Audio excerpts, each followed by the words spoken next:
Narito ang pag-ere ng Boses ng Kaalaman. Ang Radyo Albino. Makinig, unawain at matuto sa nag-iisang boses sa likod ng pagkatuto. Radyo Albino. Magandang araw sa lahat. Ako si Teacher Alvin. Sa ating pag-aaral, tandaan natin ang mga sumusunod na pamantayan gamit ang acronym ng aking pangalan. A.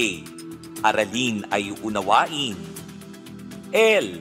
Laging makiisa sa talakayan. V. Virus ay iwasan, mag-face mask ka. I. Iba't ibang pagsasanay, sikaping magawa. N. Nais na pagkatuto sa sarili magsisimula. Radyo Albino.